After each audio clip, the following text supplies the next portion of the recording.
Welcome to the Employment Law and HR Podcast with your host, Allison Colley.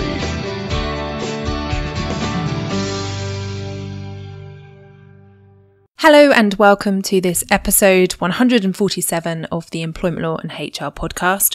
I'm your host, Allison Colley. I'm an employment solicitor and HR specialist, and I run the firm Real Employment Law Advice, where we provide advice and assistance to employers and employees. Now, this episode of the podcast is going to be the first of at least 6 episodes, possibly 7, and I'm going to be focusing on redundancy. Now, the reason for this is I have done a redundancy mini-series before, several years ago in the early stages of the podcast. The reason I'm bringing it back for a refresh, if you like, is because when I'm recording this today, we're currently in the middle of the COVID-19 crisis in the UK. I'm just waiting for this weekend, May bank holiday weekend, early bank holiday, to hear from the government as to what's happening next in terms of the furlough scheme, the job retention scheme, and the lockdown situation. And the reason why I'm doing this redundancy series now is because from talking to a number of my customers and clients, I recognise that there are going to be the need for businesses to make cutbacks in the future.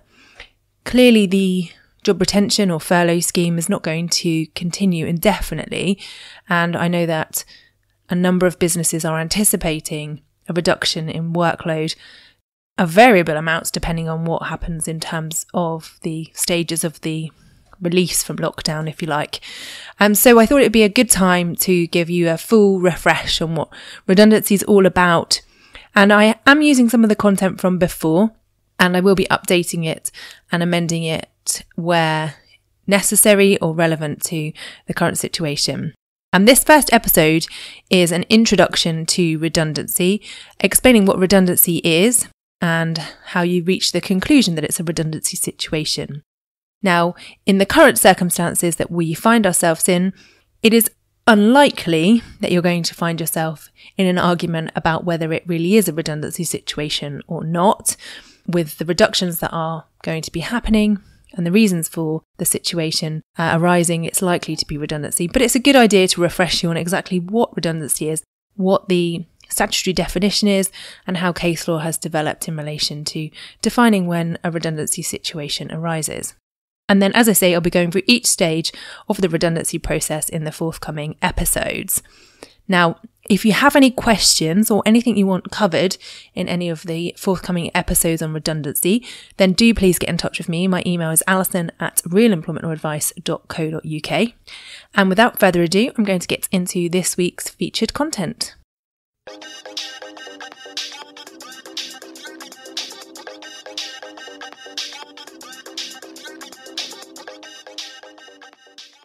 So what does redundancy mean? Okay, so everybody's got an idea about what they think redundancy means. And what many people don't realise, I suppose, is that there is a statutory definition of what redundancy is. So there's a legal definition about redundancy. And if the scenario or situation doesn't actually fit into that statutory definition, then it won't be classed as a redundancy dismissal. So when you're thinking about redundancies, or you think that you will be dismissing an employee for redundancy, the first place to start is the statutory definition to see if what you're actually doing in the situation fits. So what is the statutory definition? What I thought I would do is read it out to you. I think that's probably the easiest way. And if you want to have a look, it's in section 139 of the Employment Rights Act, and I will put the full definition in the show notes. Okay, so for the purposes of this Act, so the Employment Rights Act, an employee who is dismissed shall be taken to be dismissed by reason of redundancy if the dismissal is wholly or mainly attributable to A.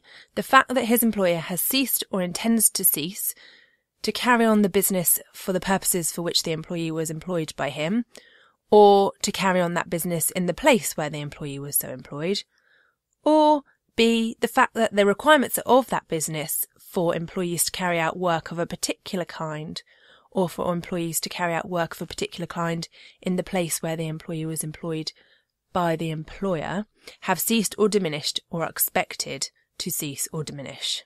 Okay, so that's the statutory definition. But what does it mean? Well, it can be broken down into 3 parts. So you've got the first part is where there's a closure of the business. So where the employer intends to close the business for which the employee was employed. And then there is the closure of the workplace or the site where the employee is employed. So if you've got a business which has 17 branches and then they decide to make cuts and actually reduce it to 10 branches, then there will be a redundancy situation for those branches that are being closed, even though the whole business isn't closing. And then finally, the definition covers where there's a reduction in the numbers within the whole business. So the numbers of employees required to carry out work of a particular kind. So those are the 3 situations. So closure of business, closure of a site, or a reduction in the numbers of employees required. And that can be either in the particular site where employees are employed or across the business. So for example, we'll take the example where there's a company with a number of branches and they decide as a whole across the business they need to make cutbacks, so they're reducing the number of staff across the business. Then that would be a redundancy situation. Or they decide in a particular branch for whatever reason, let's just say, the footfall in a shop in a particular location has fallen because of the demographics of the community, and therefore they decide that they need fewer staff to cover in that particular branch.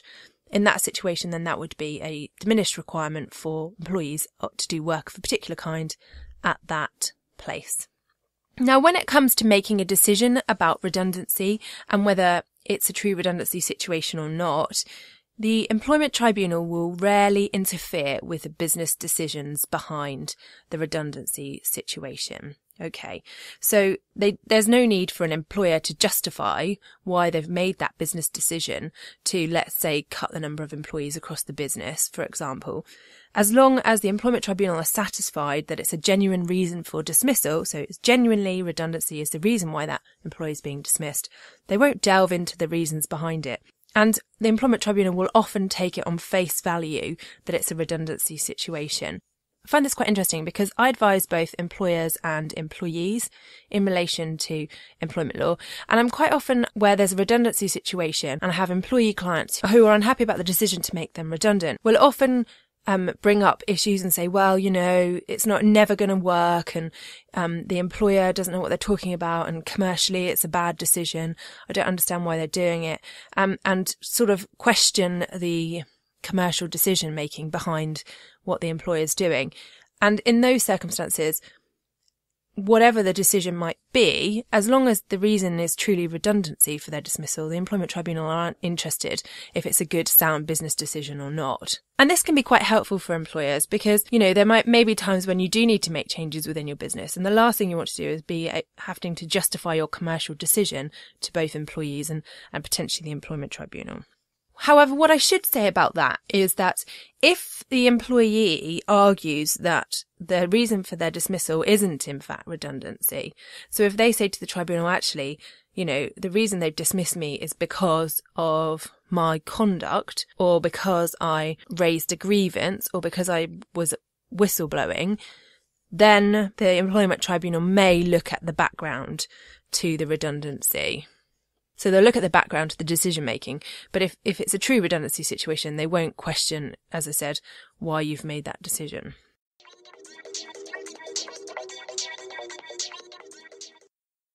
There have been a number of cases where disputes have arisen as to whether a redundancy situation has actually arisen. Okay, and that can be from both sides of the coin. On the one hand, you might have an employee who's arguing that there is actually a redundancy situation, and that's the reason for their dismissal. And they might be arguing that so that they can get their redundancy payment. So they'd have an entitlement to redundancy payment if the reason for their dismissal is redundancy. Or the employer could be having to argue that it's a redundancy situation where the employee is saying actually it's not redundancy. So disputes often arise as to actually whether it is. In order to establish if it really is a redundancy situation that applies for the purposes of redundancy payments, the Employment Appeal Tribunal gave a leading judgment in a case known as Burrell. So they've produced a test. It's a 3-stage test from this case, which was Sainsbury's Stores versus Burrell from 1997. And that says in order to establish if it's a redundancy situation, you look at the statutory definition and then you apply the 3-stage test, which is 1, was the employee dismissed? Clearly, an employee can't claim that they are entitled to redundancy payment if they haven't actually been dismissed. Then 2, had the requirements of the business for employees to carry out work of a particular kind ceased or diminished, or did one of the other economic states of affairs in the Section 139 definition exist? And if so, was the dismissal of the employee caused wholly or mainly by the state of affairs identified at stage 2? So let's break that down. In order for it to be a redundancy situation where an employee can claim redundancy pay, they have to have been dismissed, there has to be a diminished requirement for their work, and the reason for their dismissal must be caused by that diminished requirement. So that's an overview of the definition of redundancy and establishing whether there is a redundancy payment situation. What I'm going to do is just go into each of those separately, each of the scenarios separately, to identify some of the potential issues that could arise.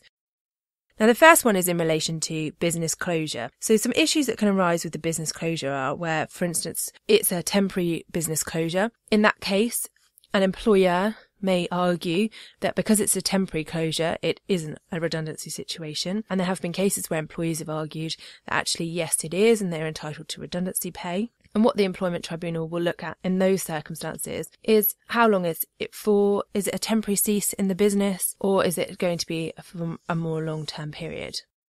And this is a question of fact that the Employment Tribunal will look at. Where there has been a change in the business from one type to another, that could be a business closure, but again, it will depend on the facts of the circumstances here. And the question is really, how different is the new business to the original one? And has the previous business ceased? If the previous business has ceased altogether, then that would be a redundancy situation. But if, however, parts of the business are being carried on in the new business, it may not be. So it's another scenario where it looks again at the facts of the particular circumstances. And where there's a business closure, there might actually also be a TUPE situation. So TUPE, for those who don't know, is the Transfer of Undertakings Regulations, which requires in certain circumstances the automatic transfer of employees' employment from one employer to another. And where there's been a business closure, and then let's just say you've got a hair salon which closes down and is then reopened again as a hair salon by a new owner. In those circumstances, it may be that it wasn't a redundancy situation, and in fact the employee's employment should TUPE to the new owner. So again, that's one of the issues that might arise. Then looking at workplace closures. So this is where the place of work actually closes. Let's take the example I talked about earlier in the episode of a company that has a number of branches around the UK and they decide to reduce the number. What you would need to do in that scenario is look at where is the actual place of work for the employees, and is it their branch that's closing down? And it will very much depend on what the actual circumstances are of how the employee works. It's not just what's written in their contract as to whether their particular workplace is closing down or not. It's actually the realities of where they're working. There was a really interesting case a few years ago in the Employment Appeal Tribunal, which was Exol Lubricants. In this case, Exol tried to argue that the place of employment of 2 of their drivers had actually closed. And that was a lorry park where they were entitled to park their own vehicles before they travelled for the employer's work. So the employees had a contract which said their employment was at the depot, so their place of employment was at Exol's depot. And they were actually paid for time spent away, driving their empty lorries to the depot and the journey back to the lorry park at the end of each day. So what the employees would do is they would drive to the lorry park, they would drop off their own vehicles, they would pick up Exol's vehicles, and then they were paid for the time they spent driving the empty lorries from the lorry park to the depot and then back again at the end of each day. So basically they started work each day at the lorry park where they picked up the empty lorries. And then what happened to prompt this scenario was the employer decided to withdraw the parking facility. So it took away the facility for the employees to park their own cars at the lorry park. The drivers were unhappy about this and they didn't consent to making the change. And when the employees refused to accept this change, the employer said that a redundancy situation had arisen and dismissed the employees. The employees understandably argued that their workplace hadn't closed, their workplace was actually the depot, and just because the lorry park was no longer available, it didn't mean that there was a redundancy situation. Now, the Employment Appeal Tribunal in this case agreed with the employees that there was no redundancy situation and said that their dismissals had been unfair. The key thing in this case was there was nothing which suggested that actually their place of work had changed, so it hadn't changed from being the depot to the lorry park. The depot still existed, and therefore there was no closure. One of the areas which I think causes the most contention is where there is a diminished requirement for employees. It's much easier, I think, for people to reconcile when there's a business closure or a closure of a particular branch or depot, but where there is a reduced requirement for employees, that's where you can get employees questioning the decision behind it. And a reduced requirement for employees can mean that there's less work. So that's quite an obvious one. Let's just say an employer loses a contract for the supply of goods to one of their major companies, and therefore they need to manufacture less, so they've got less work available, so they need less employees. That's fairly obvious. Another situation can be where there is the same amount of work, but actually fewer staff are needed for it. And over the last few years, following the crash in 2008, a number of employers have been looking at ways of streamlining their business and cutting costs. So they're getting fewer staff to do more work over the period of time. And that's where there can be quite a bit of contention, because people say, well, actually, the work's still there, but the employer's saying, well, we need to cut costs, so we're having fewer employees. But that would be a reduced requirement for work of a particular kind. And then where there is a change in job function, so there's a restructure or the introduction of new equipment or a new way of working, that can be a reduction in the requirements, and that can lead to a redundancy situation. And there is an interesting case on this from 1984, which is Mr. Murphy and Epsom College. And what happened in this case was Mr. Murphy was an experienced plumber, and he worked for Epsom College, and he was made redundant when his employer decided to change the job roles. So the job roles were changed from plumbers to heating engineers. And the reason for this change was because they had brought in some new machinery and new equipment, and they made improvements to the system, which meant that they no longer needed plumbers, but they actually needed heating engineers. Mr. Murphy decided to argue against this decision and claimed that it wasn't a redundancy because his role still existed. And in that case, the Employment Appeal Tribunal decided that there was a diminished need for plumbers because maintenance of the plant was not a plumber's work. So that's where there can be a reorganisation. And then finally, where there's an outsourcing. Again, this is a question that often comes up from employees, and particularly in the last few years where, again, as I was saying, employers are trying to cut costs. So let's just say you've got the accounts functions within your business and you decide that you no longer want to have an internal accounts department, but instead you want to have accountants deal with your bookkeeping and day-to-day things, payroll, all those sorts of things. So you outsource the requirement. In those circumstances, then there would be a diminished requirement for employees. Although the work still needs to be done, you no longer need those employees. And that's when there will be a diminished requirement and a redundancy situation.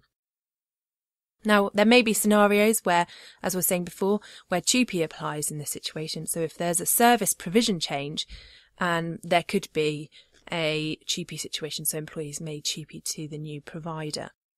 TUPE is a whole complicated area of law, and that's for another series that we'll do in the future. So there we have a quick overview of when a redundancy situation will arise and some of the questions that can come up about the different types of redundancy scenario.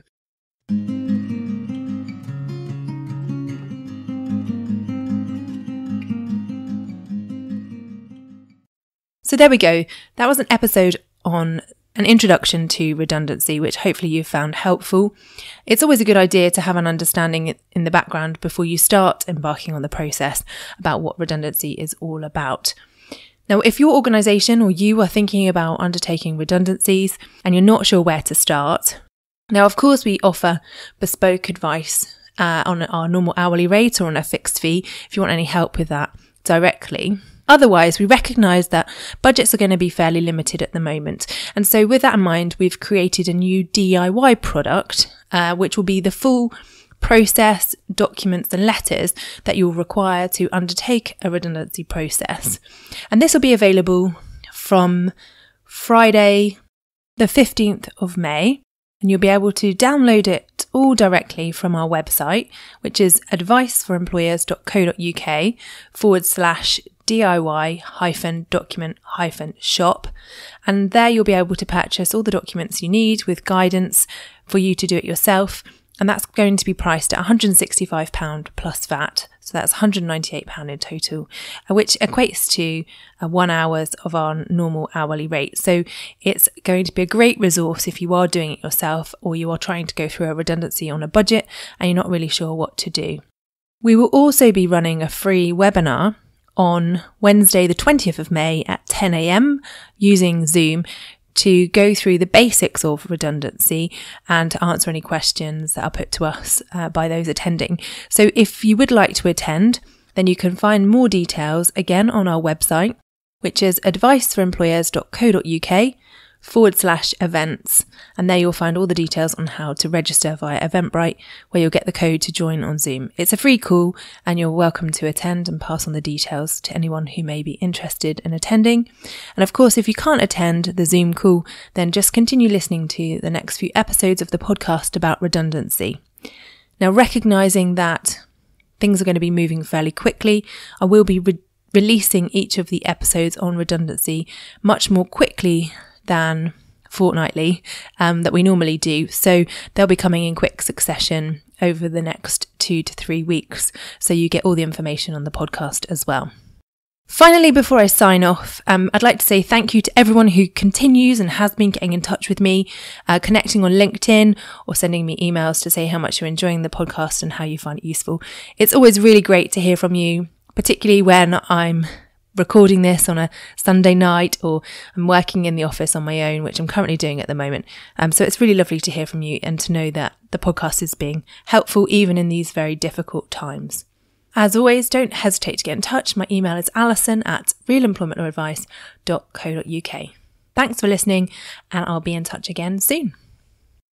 Thanks again for listening. Just want to finalise by saying I wouldn't be a lawyer unless I had a legal disclaimer. So I must just say to you that the information in this podcast is for information only. It's general review and a general update. It's always necessary to get specific legal advice about your circumstances. So please don't rely on anything that you've heard in this podcast. But please do feel free to contact me if you'd like further information or specific advice.